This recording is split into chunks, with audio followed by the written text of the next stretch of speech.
En esta clase por un lado, vamos a intentar terminar nuestra primera unidad correspondiente a las aplicaciones de la termodinámica de procesos de flujo y estaríamos empezando ya con la segunda unidad, que es la parte de generación de potencia a partir de calor.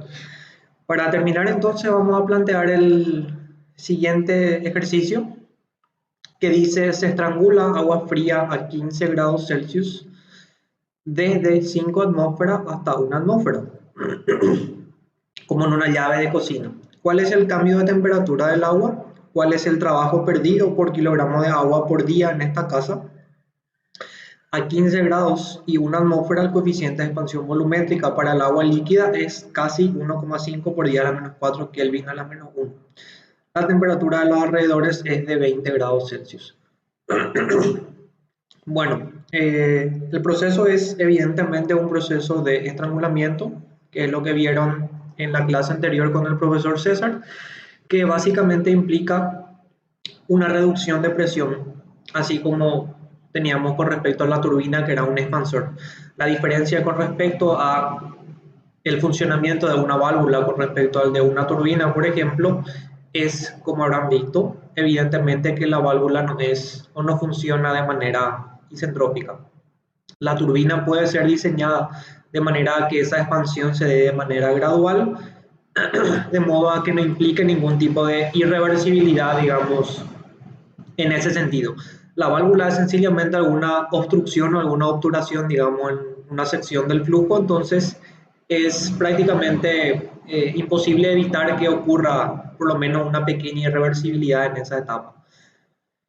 Sí, como habrán visto también, el balance de energía se puede reducir, ya que la válvula en realidad no tiene ningún tipo de fin de producir ni de consumir trabajo, entonces vieron que básicamente nuestro delta H era igual a cero, ¿verdad? Eso implicaba que no había ningún cambio de entalpía en la entrada y la salida, por lo que si estamos, por ejemplo, estrangulando un gas ideal, ese gas ideal no va a cambiar de temperatura porque solamente depende de esa entalpía, ¿verdad? No depende de la presión en ese caso. Bueno, vamos a plantear entonces este problema ahora. Vamos a ver que lo que tenemos inicialmente en el estado 1 corresponde a una temperatura de 15 y una presión de 5 atmósferas. O sea, esto sería una temperatura de 15 y una presión de 5 atmósferas. Y en principio con esto ya podríamos sacar H1 y S1, ¿verdad? Que sería nuestra entalpía y nuestra entropía al inicio. ¿Para qué quiero la entalpía o para qué quiero la entropía? Por un lado, la entalpía me sirve para sacar la temperatura a la salida, que es lo que queremos ver acá. El cambio de temperatura sería la diferencia de temperatura T2 menos T1. ¿Y cuál es el trabajo perdido? El trabajo perdido, saben que por definición, trabajo perdido es sencillamente la generación de entropía por la temperatura de los alrededores. Y la generación de entropía en este caso es sencillamente igual al delta S del proceso por la temperatura de los alrededores. ¿Está? Porque no hay ningún tipo de transferencia de calor también implicada. Bueno, entonces las condiciones de salida, que sería nuestro estado 2, son las siguientes. Conocemos la presión 2 a la salida y esa presión 2 es de una atmósfera. ¿Sí? Es básicamente el agua que está viniendo a una presión de 5 atmósferas y queremos que eso se reduzca a una atmósfera, que es lo que ocurre, como dice el problema, en una llave de cocina, por ejemplo. Bueno, entonces, ¿qué podemos obtener con esto? Dijimos que a partir de la temperatura 1 y la presión 1 podemos obtener la entalpía y la entropía. Yo sé por el balance de energía que en este caso delta H va a ser igual a 0. Entonces la H2 que pueda encontrar acá sería igual a H1. Y creo que cabe mencionar o resaltar de vuelta que esto es lo que ocurre en el proceso real. O sea, realmente se da esta condición, porque para que esto no sea así, el problema me tendría que haber dicho que hay una cierta pérdida de calor que por el momento también estamos despreciando. Ahora, entonces, realmente la entalpía 2 va a ser igual a la entalpía 1. No es lo mismo que cuando hablamos de un proceso isentrópico y un proceso real, en donde en condiciones isentrópicas la entropía es igual. En este caso, en condiciones reales, esto es igual. ¿Sí? Bueno, entonces, si ya tengo la entalpía 2 a la salida y tengo la presión 2, efectivamente a partir de estos valores ya puedo calcular la temperatura 2 y a partir de esto podemos calcular la primera pregunta, que es el delta T, que es sencillamente T2 menos T1. También podemos sacar la entropía 2 a partir de la presión 2 y a partir de la entalpía 2, y con esto estaríamos calculando el delta S, que es sencillamente S2 menos S1, y con esto, como dijimos, calculamos el trabajo perdido como delta S por la temperatura de los alrededores. Y la temperatura de los alrededores sería 20 más 273, ya que esto debería estar en Kelvin. ¿Está? Y creo que con eso ya planteamos por un lado nuestro problema. La pregunta sería, bueno, el problema por un lado acá abajo, si nos fijamos, me da el coeficiente de expansión volumétrica para el agua, y según el planteamiento que acabamos de hacer, en este caso no es necesario utilizar eso, ese dato, ¿verdad? Entonces la pregunta es en qué caso yo podría utilizar eso o cómo yo podría utilizar eso. Y si nos fijamos acá abajo, las ecuaciones que tenemos, recordarán que estas ecuaciones habíamos utilizado cuando trabajamos con bombas, ¿sí? Y lo importante que se tiene que aclarar es que estas ecuaciones no es que sean válidas para bombas. Esto no es cierto, no son válidas para bombas. O sea, son aplicables a bombas para calcular en este caso el delta H que ocurre en una bomba y el delta S que ocurre en una bomba para un líquido. Pero eso no quiere decir que no pueda ser aplicable para un proceso de estrangulamiento. Esto, lo que sí es importante que entiendan es que es válido para líquidos. El cambio de entalpía para un líquido se puede calcular a partir de esta expresión y el cambio de entropía en este caso se puede calcular por medio de esta expresión.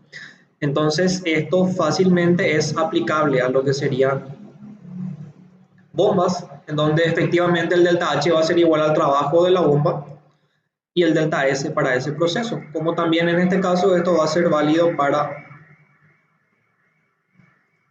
una válvula de estrangulamiento. ¿Sí? Bueno, entonces, ¿cómo utilizamos estas expresiones para plantear nuestro problema? Y vamos a separar un ratito esto acá.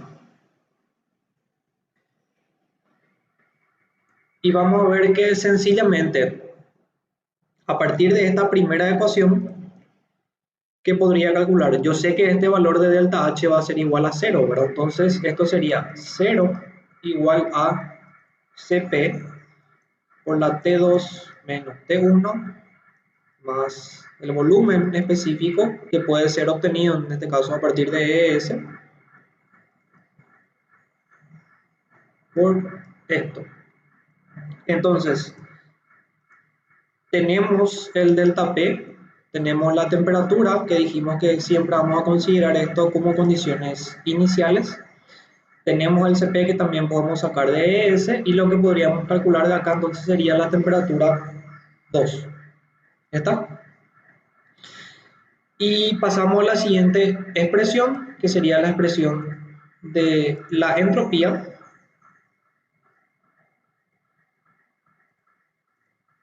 Y con esta expresión, bueno, sencillamente teniendo ya esta T2, que sería lo que calculamos acá, sería calcular el valor del cambio de entropía en este caso. ¿Está?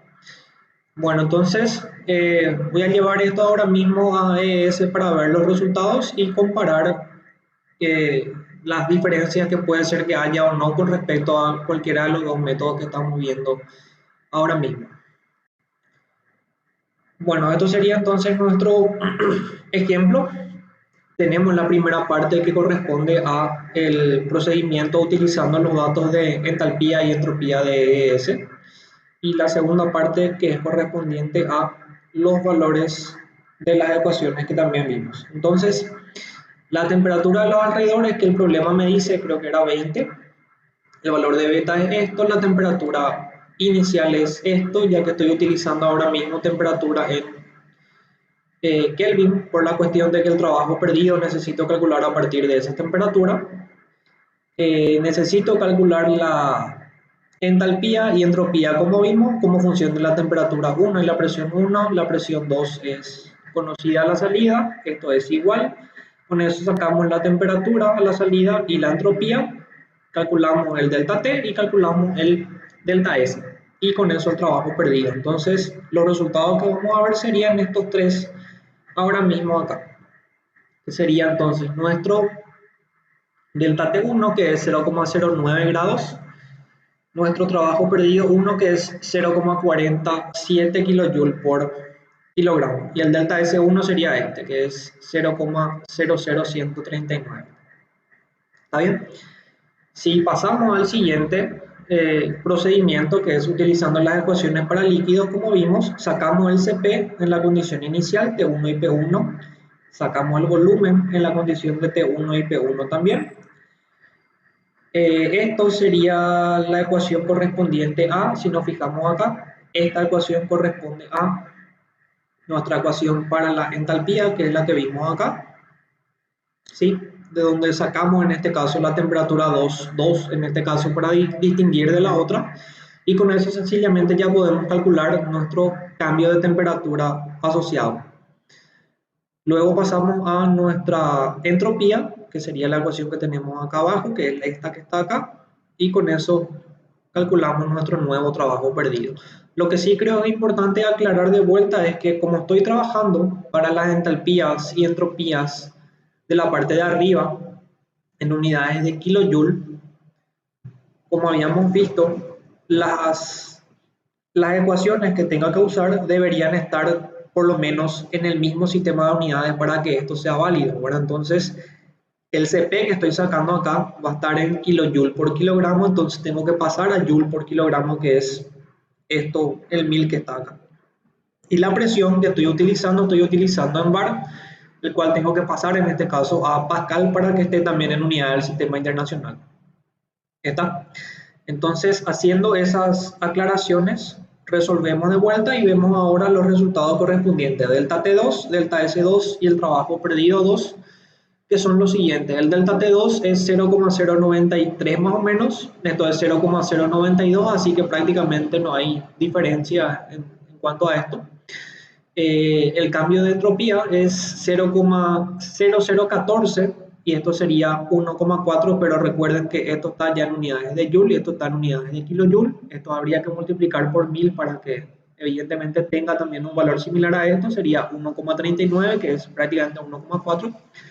Y los trabajos perdidos son 412 joule por kilogramo y 0,41 también kilojoule en este caso por kilogramo. Así que tampoco habría mucha diferencia entre ambos valores. ¿Está? Bueno, entonces lo que queda demostrado por un lado con este ejercicio es que para los líquidos, como vimos también para las bombas, los cambios de presión, por más de que de repente sean muy grandes, no se traducen en grandes variaciones también de temperatura, a diferencia de los gases, que es lo que básicamente estamos viendo acá. Si quieren pueden hacer una prueba con una diferencia de presión aún mayor y van a seguir viendo que en este caso tampoco existe una diferencia de temperatura apreciable, es decir, no van a ver un salto de temperatura o un calentamiento demasiado alto, digamos, en este tipo de proceso. ¿Está? Con respecto al cambio de entropía, también vemos que básicamente es similar, no hay tampoco diferencia con respecto a esto, es decir, en este caso es completamente válido que ustedes planteen el problema utilizando las ecuaciones de los datos termodinámicos a partir de ES o utilicen estas ecuaciones que ya están, digamos, disponibles para utilizar para líquidos como habíamos visto. ¿Sí? Eso creo que es lo importante que ustedes deben saber, porque al final de cuentas, si tienen esto en un formulario, eh, tienen que saber en qué condiciones o para qué condiciones son válidas cada una de esas ecuaciones, ¿verdad? Entonces, eh, sería simplemente aclarar eso. Bueno, y con esto creo que terminamos el apartado correspondiente a válvulas de estrangulamiento. Voy a parar un rato esto acá para continuar en un siguiente video la última parte del contenido, que sería la parte de eyectores. Entonces, para un rato acá y continuamos en un rato.